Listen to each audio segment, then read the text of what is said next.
Hey everyone, and welcome back. We've had such an amazing day so far, and I'm really excited because we've got some great stuff coming up in just a minute. But first, I want to take a second and go over everything once more.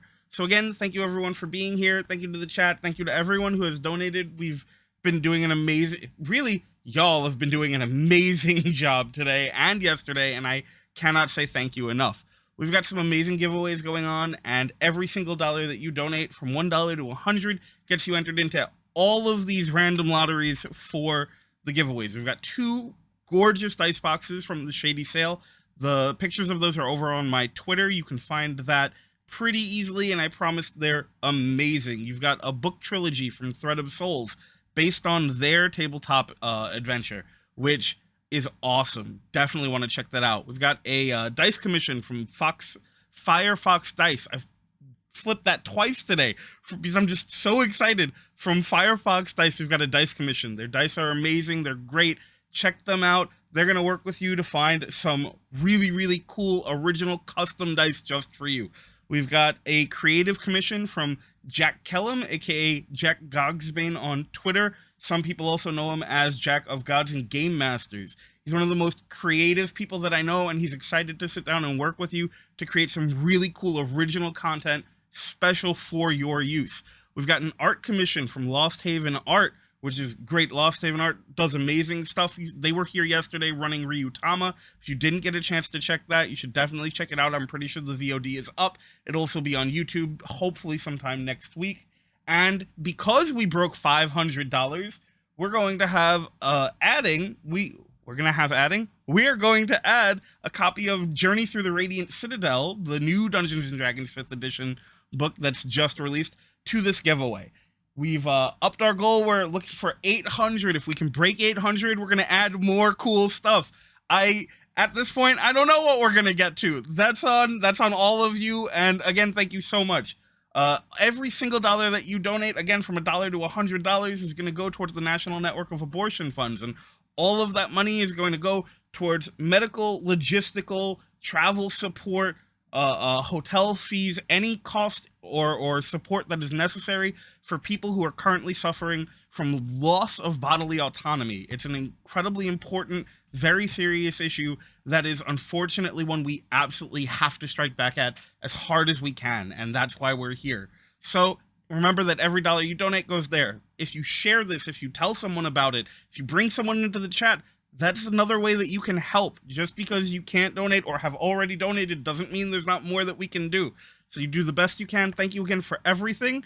I'm going to pass things off to our amazing panel. I'm so excited for it. I really hope everyone enjoys. And I'll see you in a bit.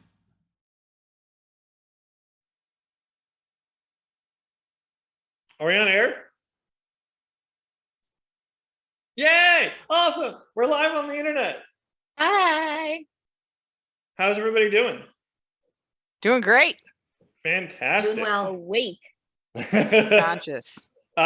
We are here to discuss the role that tabletop gaming in general plays in our health, both physical, mental, and emotional, or both. I can't count, and emotional. We only have an hour, and I've never talked on a panel for that quick of a time. So we're going to do real quick introductions. I am Julian, also known as the Everyday Superhero. You can find my podcast, the Everyday Superhero Cast, on wherever podcasts are. I also created the exercise-infused TTRPG known as Mission Quest. And if you're interested in any of that, visit everydaysuperherotraining.com. All right, I am the first in the alphabet, so I will just take over the next introduction. I am Della. I'm a clinical social worker out in Pennsylvania. I've been playing RPGs for the past 20 years and running them for the past 15. You can usually find me over at Live from the Apocalypse, where I will be posting too much in the Discord and GMing the Wizard of Oz themed 5th edition game, Fury Brick Road. Hi, everybody. I'm Michelle. I use she, her pronouns. I'm a licensed clinical social worker up in Seattle, and I'm also a small business owner. I've been playing D&D for a few years now. I still consider myself a novice and pretty new to the TTRPG scene, but excited to keep learning and growing in that. Y'all can find me on Instagram at nerdwalks.candle, which I'll talk more probably later, but leaving it to you, Ray. I am Ray. Yes, it is pronounced Ray. I am a social work student. I am also a certified life coach, and I am a TTRPG enthusiast. I've been playing for a couple of years and learning to play a couple more as I go. I do want to just say a quick thank you to Inspired Incompetence, cough, Lord Richter, cough, for his $75 donation, which pushed us over the $500 mark, which is amazing. Thank you so much for your continued dedication and for showing up to all of these things, and also for introducing me to the love of my life, which he also did do. Whether he knows and he brags about it. So I do want to say thank you for that as well. But thank you so much for that donation, and I'm just really excited to be here. Awesome. Yeah. I know we chatted previously. We did not discuss how we wanted to start. So that was the one thing we forgot. Why don't you kick us off? Okay. Yeah. I have a bunch of notes that I can't read. I am my primary trade is as a personal trainer, but I work programming to better and focus on mental health and long-term habits outside of exercise.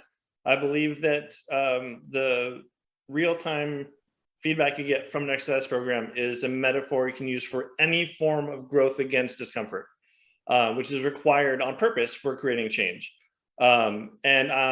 My specific personal experience and some of the literature I read shows specifically the tabletop role-playing games are really, really great for pushing people outside of their comfort zone when they don't realize it's happening, which is something I think we did mention about.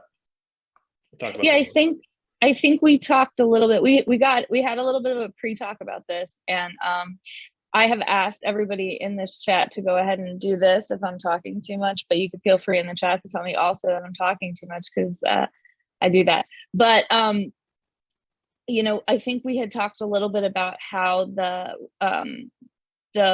idea with TTRPGs is that sometimes you get the opportunity to do something physical in the game that you might not get the opportunity to do in real life, and it might inspire you to try something that you might not try in real life. And I was mentioning to all of you that I, as a person with asthma, I do not run, and if I do run, it's bad, and it doesn't last very long. It's about a 15 second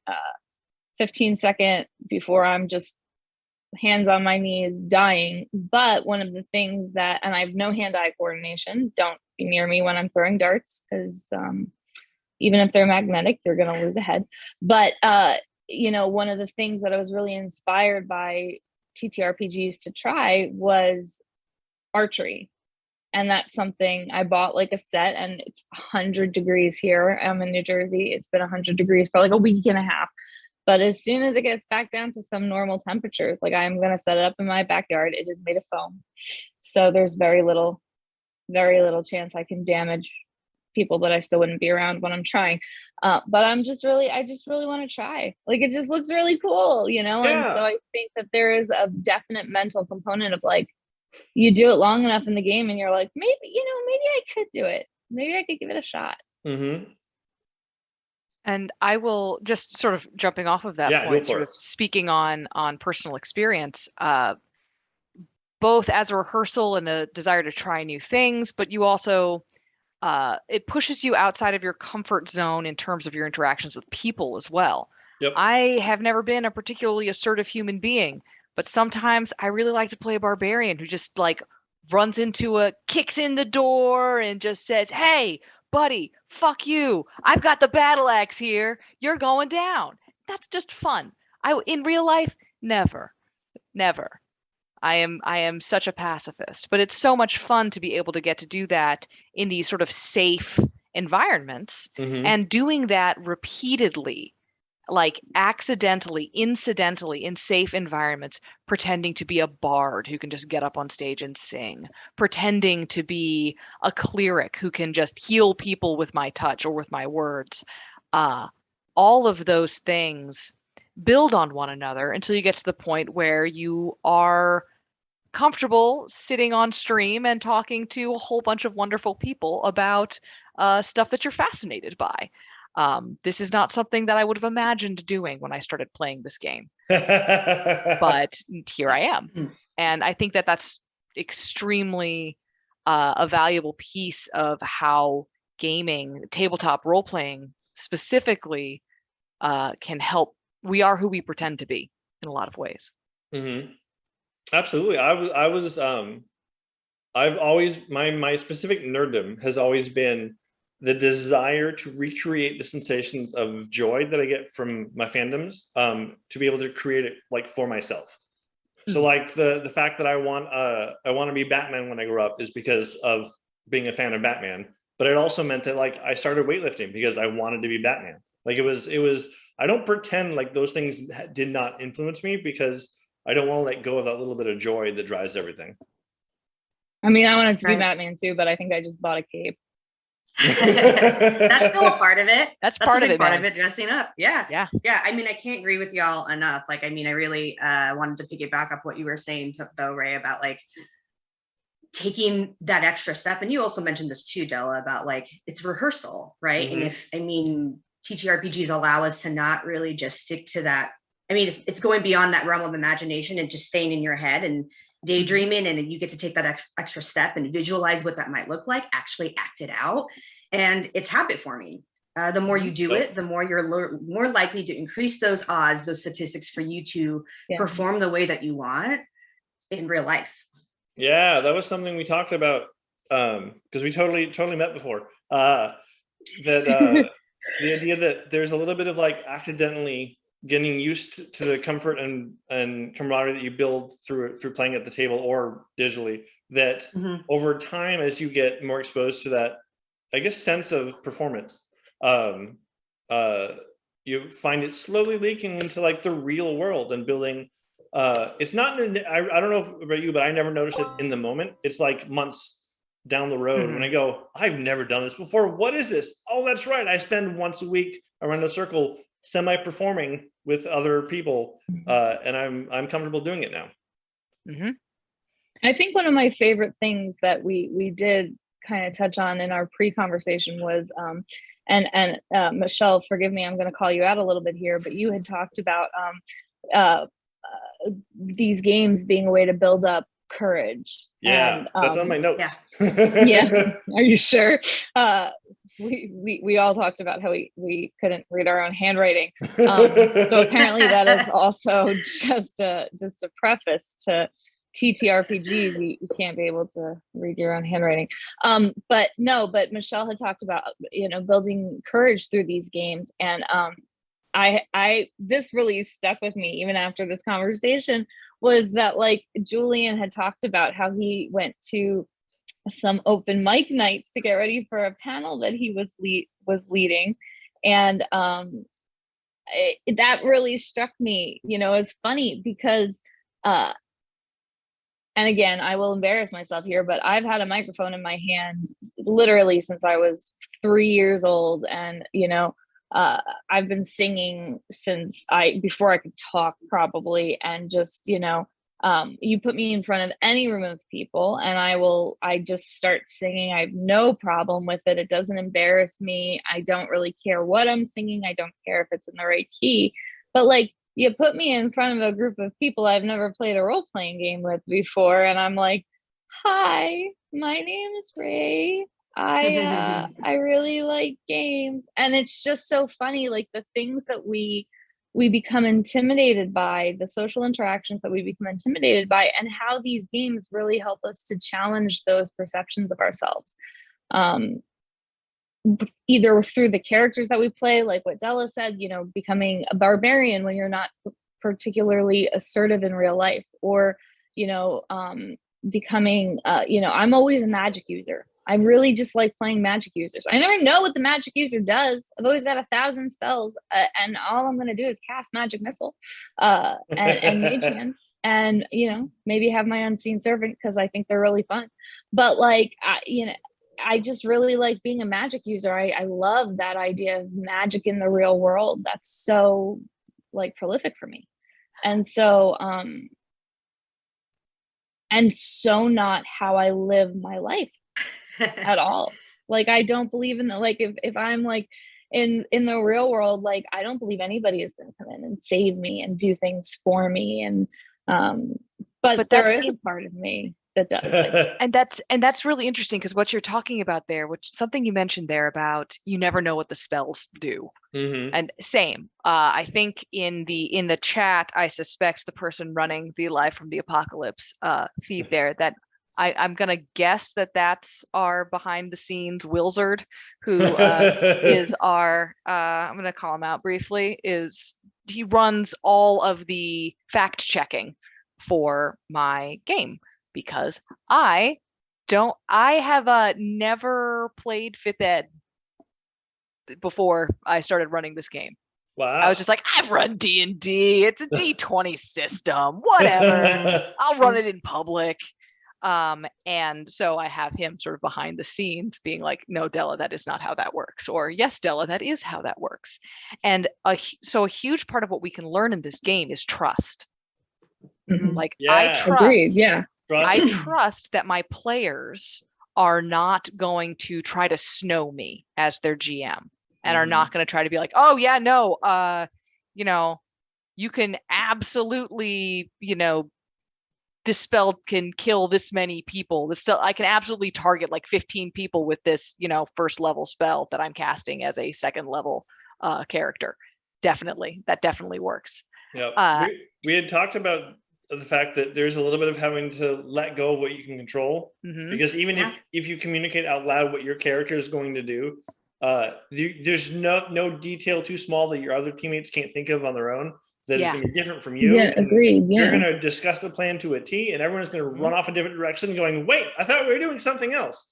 That also happens when you're talking to people in the real world. And it's not any more or less frustrating. It just a thing. And I think there's the resilience factor that we learned from this, of learning how to sort of take a step back and be like, I'm going to cede control in this situation, either because those are in fact the rules as written, or because it would in fact make a better story. But there's also the trust factor. I think a lot of people, when they're entering the role-playing sphere, what we're all really afraid of is going into this super vulnerable space and showing people what we imagine ourselves to be. And having people be like, well, that's stupid, or not even that stupid, because I think a lot of us at this point are, we're a little bit comfortable looking foolish. What we're not comfortable with is being told, oh no, you're wrong, or you're or any of those words like incorrect, or you're doing this wrong. We don't want to hear that. That's, oh God, that's the worst. Yeah, it's a form of rejection, right? It's a form of rejection. Yeah. 100%.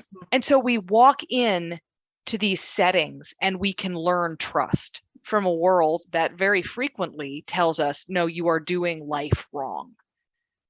That's something I think it's very powerful that we can learn at the tabletop. And that's such a good point, because like, I'll be the first person to tell you, I have no problem looking foolish. That's not an issue for me. But you're right. Like, we definitely don't want to be told straight out, like, no, you're doing it wrong. And that fear of rejection is that's hard.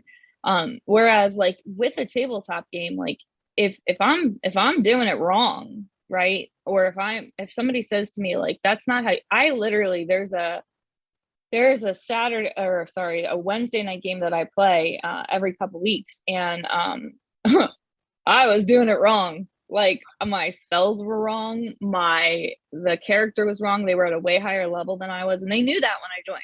I told them straight out, I have never played D&D at this level. I have only played D&D once, And I really would love to play with you guys, but I'm just going to warn you, I don't know how to do this. And so one of the players who was really advanced sat me down and like over Discord and said, okay, let's take a look at your character, and said, okay, you have too many spells. First of all, these are not even spells for your character. So we got to get rid of half of these. And let's talk about how you can use these. Why are all your spells concentration spells? And that didn't feel like rejection. That felt like, thank you, because I have no idea what I'm doing. Mm-hmm. And so like, but like, man, translating that into the real world, like, that's hard. Mhm. Yeah. And I want to getting combine everything.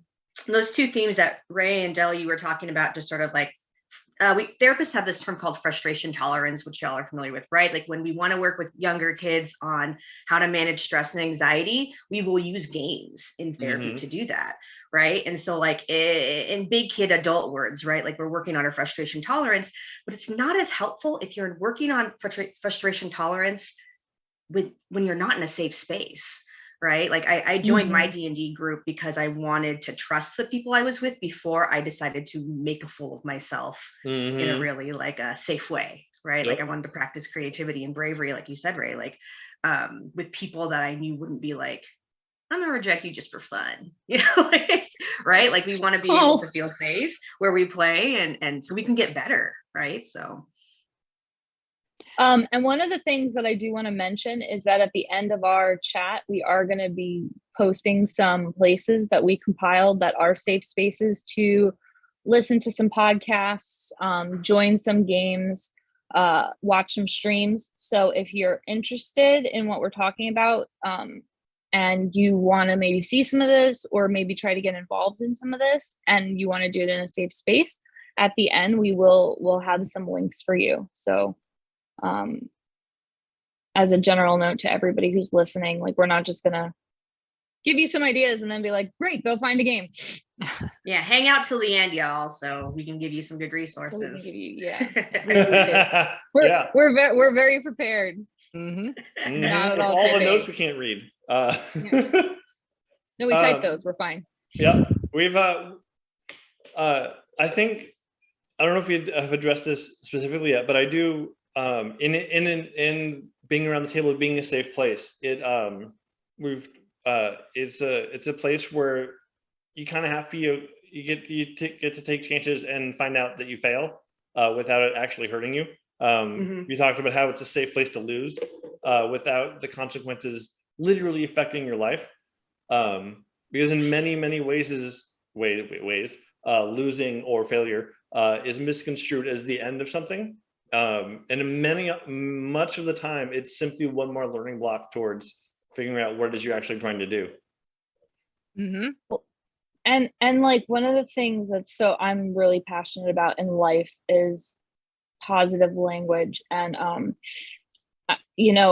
we live very failure-oriented lives. And what I mean by that is we have most of us, I shouldn't generalize, but I am totally generalizing.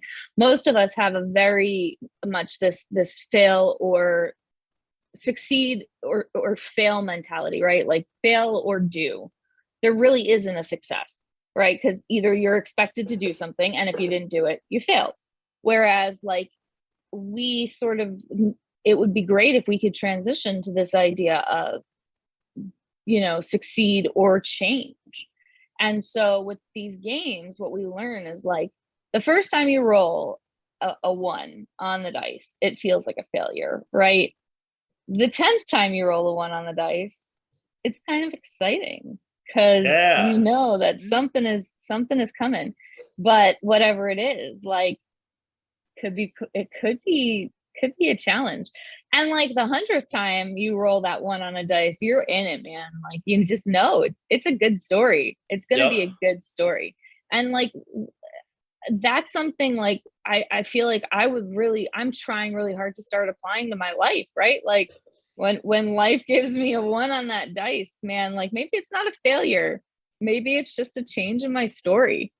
And really trying to refocus my language to be less negative, because our language naturally is so negative. I want to lose weight. I want to stop. I want to stop doing this thing. I want to, I want to be less instead of, I want to be happier in my body. Right. I want right. to be, I want to be physically active so I feel good. I want to feel good, and whatever that looks like. And so though that positive wording is so difficult. Yeah. We're really deficit oriented with Yeah, our yeah, yeah. language. Right. And that Definitely. actually, I think that can be seen in some of the games that we play. Yep. It's especially prevalent in Dungeons and Dragons. That's a critical failure. You have critically failed. I don't know about y'all, but I think I've only ever crit failed once in my life. And even then, it wasn't something I couldn't come back from. And you're still here. And I'm still here. Exactly. You're here. For reference, I went over a ski jump, fell 30 feet, broke my back and my femur. That was not a great day. Yeah. No. I think we could decide you two aren't allowed to ski anymore. I still ski. Skiing is my favorite thing. I've been skiing since I was 10 years old. I'm not going to let a 30-foot fall stop me. It's amazing. That's inspiring, though. And I will say that my D&D group genuinely helped me through that, because they still kept coming to my house, making sure it was something I could do. The community I found through gaming is a large part of why I could be as resilient as I was.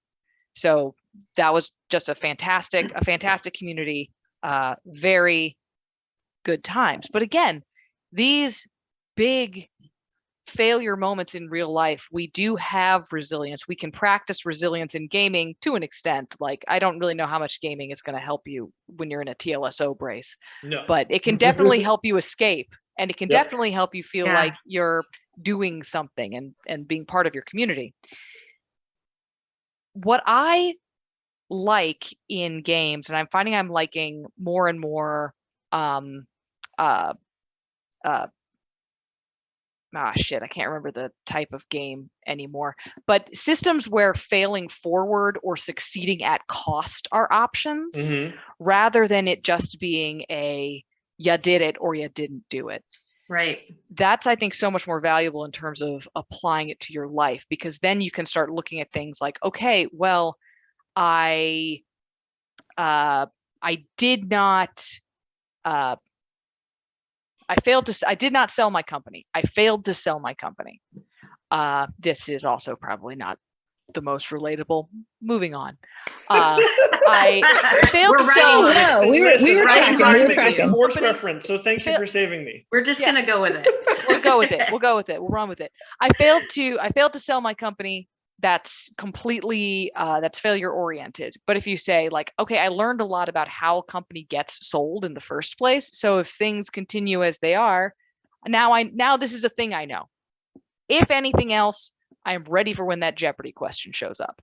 That's a good reframe. That's a fail forward mentality. It's like, it's not that a good thing happened. We're not going to turn this bad thing into a good thing.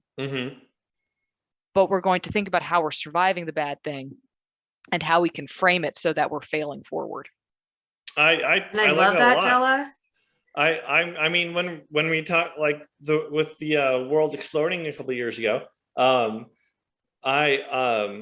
went from having a brick and mortar studio to working online, and I definitely went through grief, even though it was the right thing to do, even though it allows me to help more people. The fact that it was not my choice made it feel like more of a grief-stricken problem. But it was also the completion of a story. Like, it wasn't like at no point did I feel like I failed to do something I wanted to do. I felt like I had done something to a successful level at a point that the end of it came, and now I need to do something else.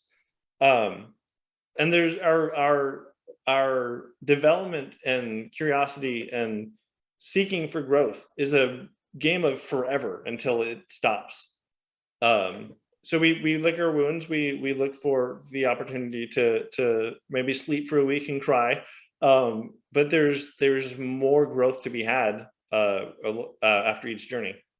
Right. And what I notice about gaming for me personally, right? Like it's not just about the ones and 20s, right? And if we take that metaphor to life, right? I feel like we are all conditioned to not be comfortable with the gray, right? What if we roll a 10 or 11, right? And what do we make of that?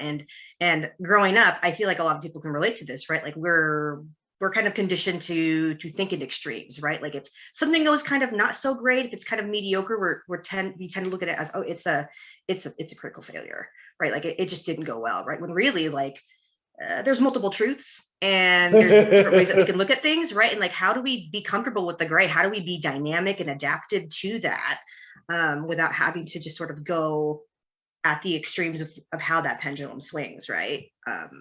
That was critical for me, right? In my creativity and in gaming, it's just like, how do I deal with just like a mediocre result, right? You go. No, go ahead. You're actually the one that I think that brought up the idea of practicing bravery.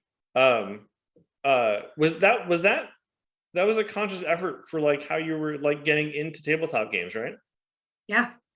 Like I was scared, I didn't know, and I really wanted to just work on social anxiety. I really wanted to build a community, and I also wanted to do it I mean, you don't want to be in your own echo chamber for creativity, right? And you want to be able to like use other people to help build you and share in that. And that was like my first step was like, I need to be able to work on this, and I don't want to. I'm really anxious about it, but like if I want to avoid stifling creativity and have fun doing it, like I gotta build this community. I gotta try improv in this way, right? Mm-hmm. Absolutely. I mean, it's a when else are you performing for the audience that's also playing with you? Like it, yeah. Well, and also like, so I just want to make I really like this point that you've just made, Michelle, about we're talking about the ones and 20s. Sometimes you roll an 18 and that's not enough. Yeah. Right? And like you really, man, that's a good roll, but it's not enough. Right. You know? There are some things that don't let you if the natural 20 isn't a high enough roll, won't let that pass. Yeah. I mean, like sometimes you really put everything into it and it's just not going to do it. And so like, I think that's, first of all, that's a really good point. And something that I say this a lot to my consumers, and I say this a lot to my friends. And like, I say that it's just because it's true, right? Life gives you two really basic options, right? Either you live through it or you don't. There's not a lot of gray areas. How you handle it after that is sort of up to you. But like, we are all survivors because up till this point, we have survived everything that life has thrown at us. Yep. And there's just no, and so like, yeah, I mean, there is definitely this bravery, this concept of bravery that like, it takes to put yourself out there and to try something and to do this and to play these games and just to be yourself. And like, sometimes I think that we are afraid, and we talked a little bit about this, I know, but I think we're afraid to take up space, right? Mm-hmm. Because we don't want to take up the wrong amount of space or to step on anybody's toes. We're like, you know what? If people are choosing to listen to us and to let us have that space, we need to take it. Nobody is being forced into that situation. Well, hopefully. I don't know if I like that laugh, but hopefully nobody is being forced into that space with you that you're taking up. And so like, one of the things that I'm working on is really making sure that like when I say things like, thank you for giving me this opportunity, I'm really glad to be here with you today, that I mean it, because I don't want to be that person who stands up in front of a room anymore and says, thank you so much for this opportunity to talk to you. When in the back of my mind, what I'm really thinking is, man, this is a big inconvenience on my day. And so like, I have Right. really pared down a lot on like things when people are like, hey, do you want to do this? And sometimes I'm like, you know what? I don't. Yep. I don't, because like that's something that I don't feel like comfortable with, or something that I don't really feel like is beneficial, or I'm not beneficial, like the right person for. And so, and it's made me a little gushy as a human, but like, it's also made me just really appreciate the experiences that I do have, and that I've gotten to do. I've two thoughts. One, I'm trying to read my handwriting. One is we had mentioned previously, I think, the idea of working on creative thinking, which I think is something, I believe, Della, you brought that up in our pre-chat, of how rare that is as adults, I think, which my second thought that I had written down was play for adults, because I think those two things are tied together. That and doing things for the sake of doing things are all things that, as we gain responsibilities that are external, kind of get smushed away from us.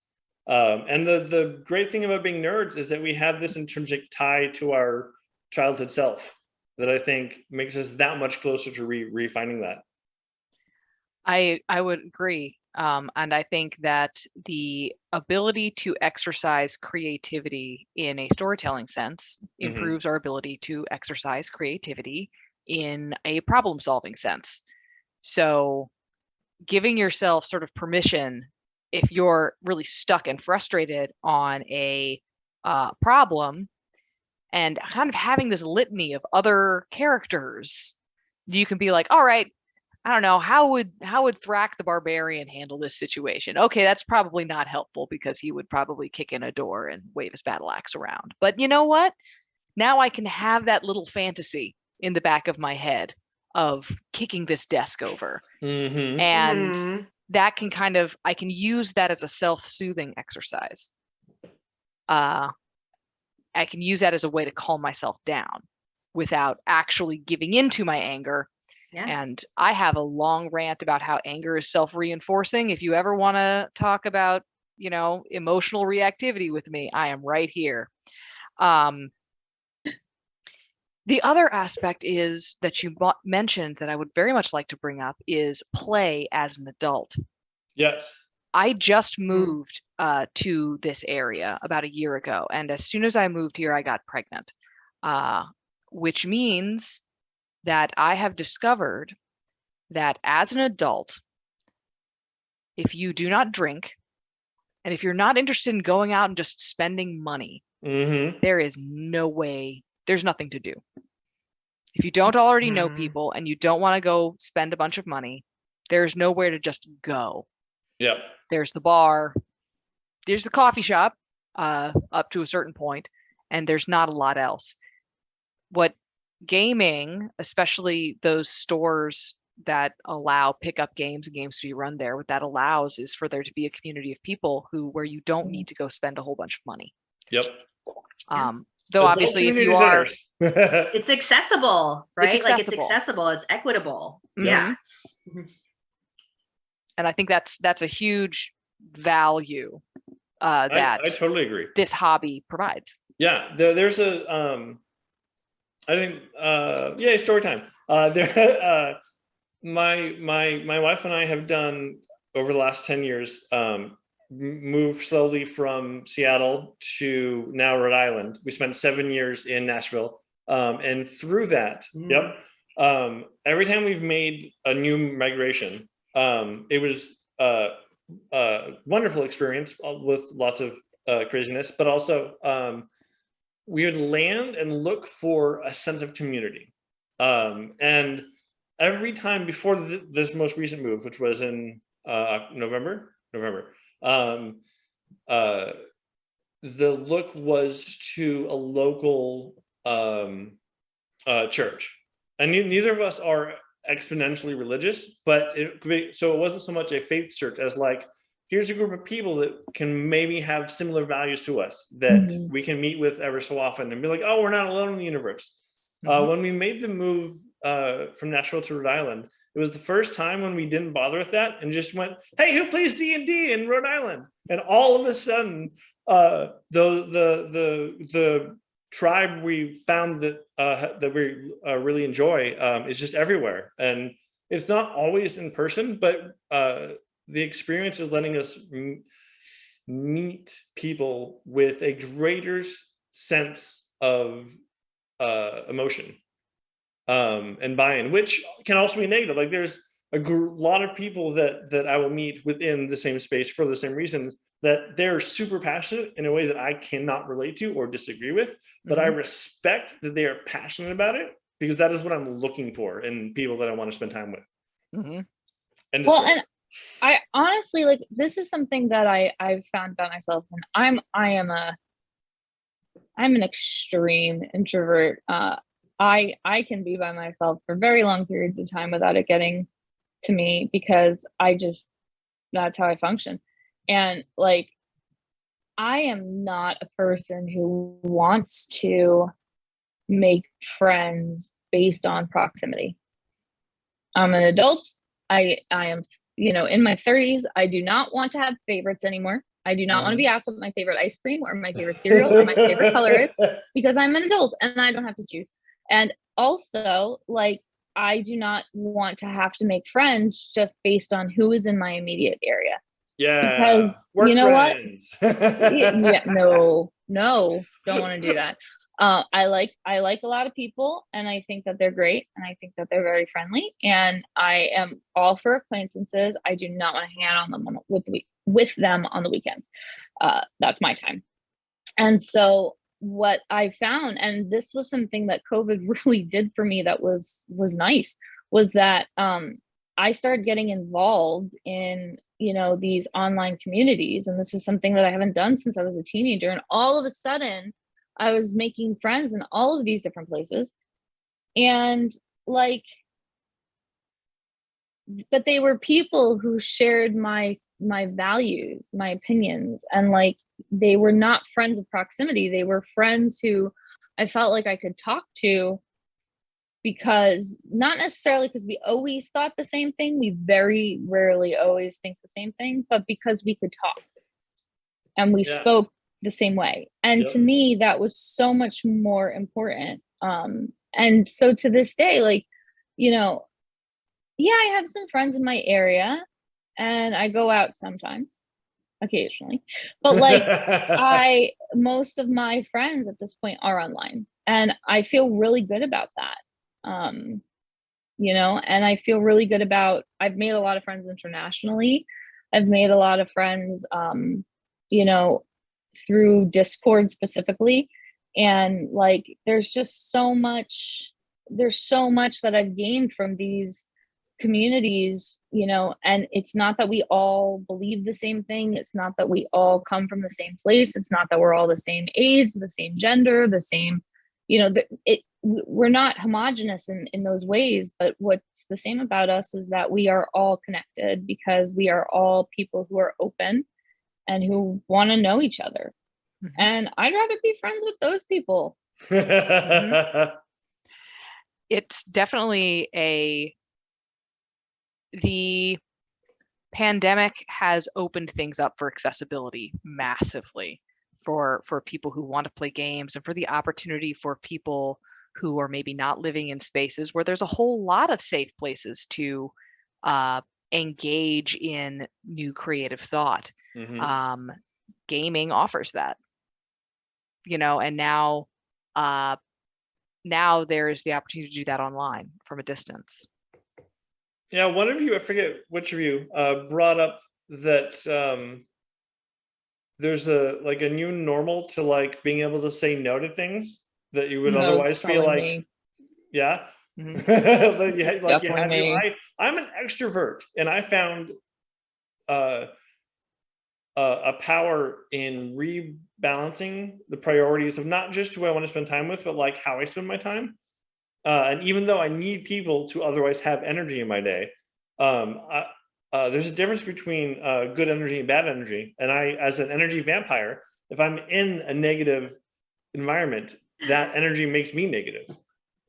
So it's there was a lot of, oh, this is a group of people that I've been hanging out with because it's a group of people to hang out with. But also, I feel horrible every time I wake up the next day because the energy it gave me is the equivalent of like bad blood for a vampire. Like it's, yeah. I love this Yeah, no, analogy, by the way. that was definitely me. I'm not, because this is the thing, right? Like, okay, I'm not saying that I actually probably go out and do more things now because they're things I actually want to do. But like, I've also gotten to do some things that, like, I went to, I see Gummy in the chat. Hi, Gummy. But I went to meet up with Gummy and some of the people in his server where I hang out. And I went to Texas and I met up with some of my friends in Texas. Like, and that was really cool. So I've gotten to meet a lot of people that I've gotten to know online. And at the same time, like, I also have been spending more time with my sisters than I spent before. And it's quality time because, like, before we just had these family gatherings where we would go like every week and have dinner, but I didn't want to be there. And I didn't want to, I was out in like an hour and a half. Whereas now, like, every, month I'll say, okay, let's make our plan. What are we going to do? And it's such a different experience when it's somewhere I want to be, like,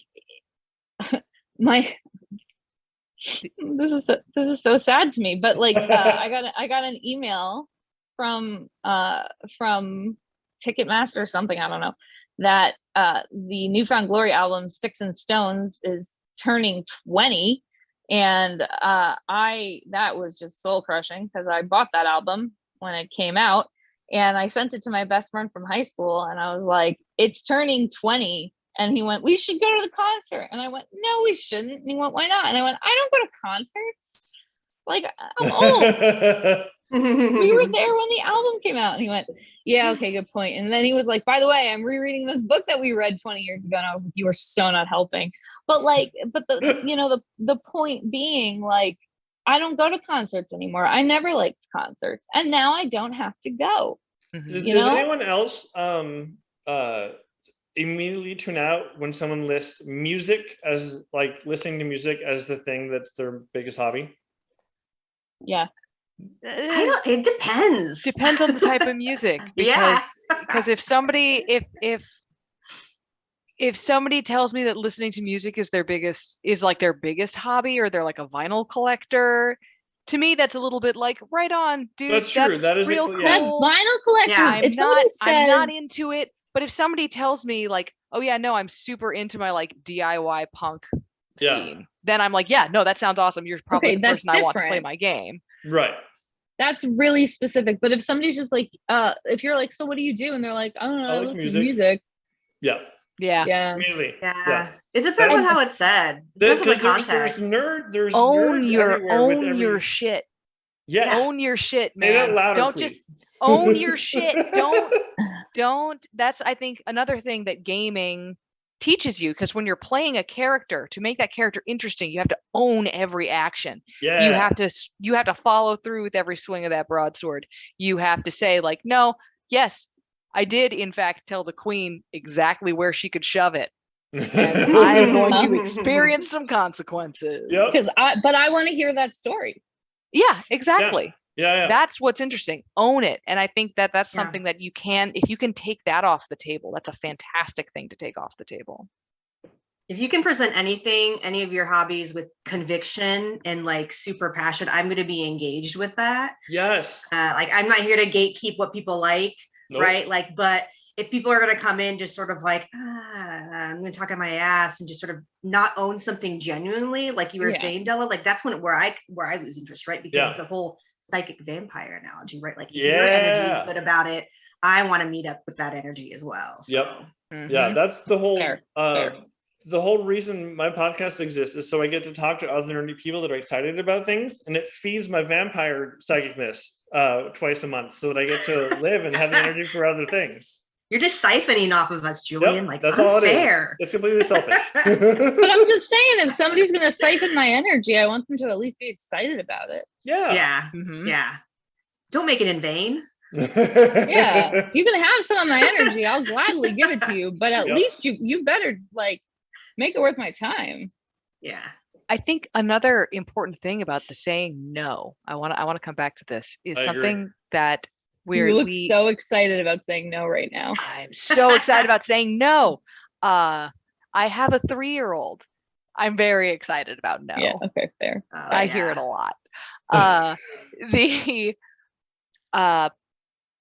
One of the things that we didn't talk about today, and we made a very, very conscious decision to not talk about kind of the dark side of gaming and sort of like the problems of mental health in gaming. Yes. And instead talk positive. But one of the very important things I want to highlight at the very end here, Yeah. if you're at a bad table, and you will know you're at a bad table because you start to feel that feeling of like, oh, I don't want to go. Yeah, But dread. I gotta go. If you're starting to Mhm. dread it, if you're getting Yep. that creepy feeling, trust your gut. Yeah, I'm not don't saying that go. everyone should read The Gift of Fear, but everyone should read The Gift of Fear. Everyone should read The Gift of Yeah. Fear. It's functional. It's a great book. Very, very important. If you're having that creepy feeling, say no to that game. That's not a good game. It is not worth sacrificing your mental health for a hobby that might Sure. help you. Yeah. Right. Totally agree. I passed over a particular D&D group before I found the one that I was in because I had vibes that no one was going to value my input. And it wasn't something that anyone outright said, but it's just this environmental vibe and like lack of trust that was there. You know what? Like I could give it a try. Maybe this is me practicing brave space, but I don't know if I want to take that risk until I actually feel for sure that I'm going to grow in the way that I want. Right. And so I had to, like you said, Della, follow my gut. And I was like, you know what? I think I'm going to pass from this group, see if I can shop elsewhere. Right. Yeah. And sometimes it's not even an indictment on the individuals at the table. It might be a different style of navigating the game that you want to work on. Like that's totally okay. Again, it's not someone who wants to gatekeep. Find a reason that gets you the most out of the game you want to play. I am not a pick and chooser of a specific favorite system because I believe the DM and the table mean more than the rules that are on the paper. So if you sometimes go ahead. I was just gonna say sometimes like it's just not working and like you have to be the one to say something. Like I was in a group and like we kind of all were feeling that way and I was feeling that way and I really didn't want to say anything. Like I got to the point where I was really just dreading it. And I finally said something like, this isn't really working for me. And everybody else was like, yeah, it's not working for me either. Yep. And I was like, sorry. Oh no. And I was like, I was so relieved because I really felt like I was letting everybody down. And then when I finally said how I was actually feeling it, everybody else was like, it's not working for me either. And then it just really, I like literally cried out of relief because like I loved the people that I was playing with, but for this game specifically was not working for us. Yeah.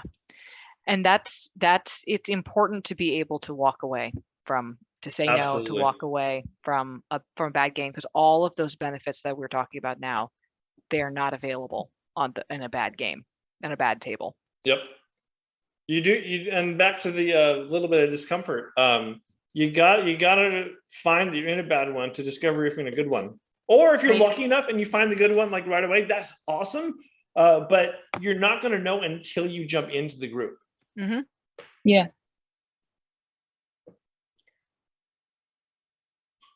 Awesome. Yep. Oh my God, are we like cleanly coming into the hour? I know. Like I feel like we're naturally organically almost disappointed in us. Well, I have one last thing. I do have one last thing that I want to say. Yeah. Do it. Because I am a social worker at a mental health panel, I feel like I have to say that there is no amount of fantasy role playing that can solve a mental health crisis. If you or someone you love is in crisis, call a mental health emergency hotline. The 988. national 988. That's the new 988 is the new one. 988 is up and live. Yep. Use it. Yep. That is And if you don't know what 988 is, 988 is a big success for anybody who works in any mental health or health field. So that's why we're all really excited about it. Yep. 988 is a national crisis and suicide hotline that is now live as of like 2 weeks ago. So Yep. super new. And is an effort, a federal effort to bring mental health professionals into crisis and suicide situations instead of policemen and instead of law enforcement wherever possible. So if you or someone you know is suffering through a mental health crisis or is suffering through suicidal thoughts, you can call 988 the same way you would call 911, but you will be directed to hopefully a local mental health professional. If not, within 10 minutes, you'll be directed to a somebody on the national level who is a mental health professional, so that you can get the help that you need without getting immediately transferred to 911.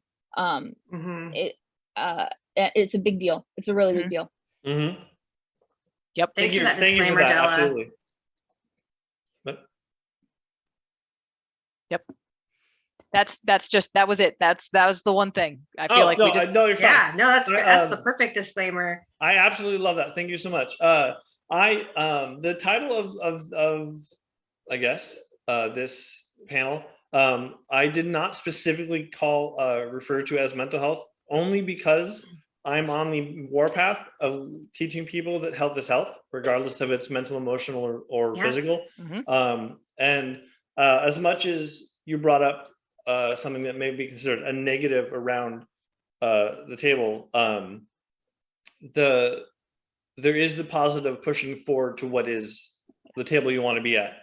And part of my mission is similar to what Ray has talked about with focusing on positive focuses of speech patterns and how we look at things, looking for the steps forward in our lives that are before the crisis hits, that are combining the mental, physical, and emotional health into one field of, if I feel sick, regardless of if it's because I need to cry or because I've been overworked mentally or because physically my job is on my feet all day, all of that is equally valid to all of our energies and all of our systems. Our nervous system and our endocrine system can respond to use physical stimulus to correct mental and emotional issues, and mental and emotional stimulus can help with helping physical issues. It goes through the same neural pathways in the nervous system, in our brain. All of it can build dopamine and help with adrenaline and anxiety, which adrenaline is anxiety. It's low form overlap. It's, instead of being chased by a bear once, it's slowly chasing you all the time. And it affects your digestion. It affects your ability to think. It affects your ability to sleep. And these are things that physically, if you're working on the other end of the spectrum, can help regulate the other way. Because if you have an outlet for that slow built up, pent up adrenaline, it shuts everything down and resets the cycle for like the next day, week, month, whatever. So all of this is health. It's not just mental or physical or emotional. It's all of it is built towards how can we find moving forward to help ourselves? Because that, again, is forever. It's not there's never a point in which it doesn't take effort to make ourselves feel good. There's no turn off and I'm done, because that's we die, either because we're in a coffin or because we've given up and it's a sad road. That's my giant spiel. Health and mental health are connected. It's behavioral health, right? Like it's everything, the whole body works together. Yep. Whole body works together. Awesome. I think we've talked about all the things that were on my notes. We need our plugs. We got to put in our plugs. Oh yeah. Awesome, perfect. And we have 10 minutes. Yay! This is, let's go in reverse order from the last time. So my name let me get is your Ray. thing ready. Let me. My bad. I got overzealous. I sent you one more while we were talking. I have Lion will take care of that as we go go switch shows, so pop that one in as well. Okay, cool. Thank you. Okay, So and go. My name is Ray. It's been a really big pleasure for me to be here today and to get to talk with everybody here. And a big thank you to Julian and to Lion Knight for hosting this and for being passionate about this really important cause. You can find me pretty much everywhere as @DreamyRay. And by everywhere, I mean everywhere I am, which is not very many places, but mostly Discord, a little Twitter. And I will just say, if you would like to see a stream, you can check out on Monday nights at 8 p.m. Eastern on Full Round Action Gaming. We do a Shadowrun stream, which is a really fun game. It's a little bit different than your average TTRPG because you're kind of like, it's a little more realistic, but it's really fun. The other two plugs that I have in that will go up at some point, one of them is for Dice Populi, which is a podcast that you can check out if you're interested in Dungeons and Dragons. And if you join that Discord, we often have people up looking for games. Also Inspired Incompetence, which again, thank you, Lord Richter, for all of your donations, for getting us to some major goals today. Pathfinder podcast that and a great community to go and talk about some role-playing stuff and to just get involved. So definitely check those things out. Some great places to get involved a little bit on the internet and on Discord specifically. And you can find me there. I'll be there as Dreamy Ray. Awesome. Thank you for joining us. I was really excited to chat with you. Oh, I'm next. Yep. Michelle, again, pardon me. Thanks everyone for being here. I also wanted to take a minute to plug an organization. I'm not affiliated with it, but I know they do great things. And if folks are interested in TTRPGs with a therapeutic skill building slant, my recommendation is check out Game to Grow. It's gametogrow.org. It's all online through Zoom, and it's just meant to promote community and work on social skills, work on therapeutic skill building. And I love that. Yeah. And for socials, I don't have a Twitter. I am at nerdwax.candle on Instagram if you're interested in nerdy sense. Thanks, Julian. You're welcome. You're real nice. You're real shucks. If you want to find me there, or you want to just pick my brain about nerdiness or social work or whatever. Yeah, that's me. Over to you, Della. All right. I am, as always, I am over at Live from the Apocalypse. You can find us on Discord, which I think will be being dropped into the chat. You can also find us on Twitter at Live from the APOC, which I do not run our Twitter because I am very bad at social media. Or good. Or good. I'm very good at avoiding the toxicity of social media. There we go. Reframing, positive reframe. But you can find me on that Discord, and that Discord is another great place to go for a very supportive community. All of our streams support pro-social causes. We're currently raising money for Planned Parenthood and the Surfrider Foundation, which is a program that picks up, does beach cleanup, picks up plastic, trying to prevent plastic from getting to our oceans. I am also going to very briefly plug for people who maybe are tuning in to hear about mental health and mental wellness. If you or someone you know is suffering from mental illness, a good sort of first step resource can be NAMI.org, NAMI. That is the National Alliance on Mental Illness. Yes. It is designed by it was originally founded by the families of people with mental illness. And so it has a lot of good supports, not just for people who are suffering directly from mental illness, but also the friends and family. So if you're sort of involved with any of that, it's a great place to just sort of learn a little bit more. But yeah, you can always find me over on my Discord. Awesome. Hold on, fixing something in chat. Is it the Yeah, link? for some reason the There you go. bots Yeah. Oh yeah, the bot's Michelle. not letting us Right, post I- Your links. post. The like, bots yelled at oops. Michelle. So I Oh fixed it. no. Yeah, the bot's like, no, mental health. Thank you everyone for hanging out. I was so excited to talk to all three of you and meet all of you and meld minds, for lack of a better word that I can think of. I'm Julian, known as the Everyday Superhero somewhere on the internet. You can find me on Twitter on ESHeroCast or Everyday Superhero Cast on Instagram. If you're interested in anything we've talked about and want a further stronger discussion, I do have, I'm going to put it in here.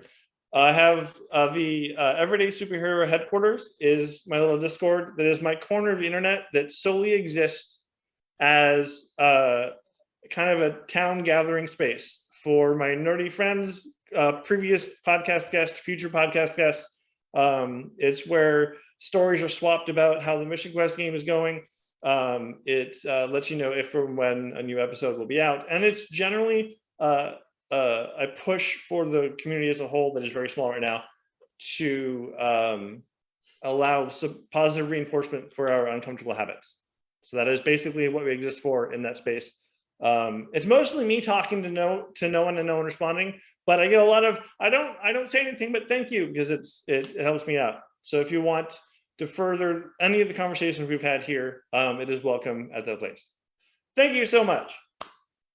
Thank you so much to everyone on that amazing panel. That was great, and I really appreciate all of the insight and information and the things that you shared with us. That was absolutely incredible, and I really do appreciate all of that. I also appreciate you guys spending the time being here and sharing that with me, myself, and everyone else who's involved. Thank you to the chat. Thank you to everyone who's been donating. It has been an absolutely wild ride. We're going to be back in just a little bit with a game of Pokemon Tales. And before that, I'll be back to talk a little bit more about giveaways and the charity and all the other fun stuff that we're here for. So hold on tight, and we will be back soon.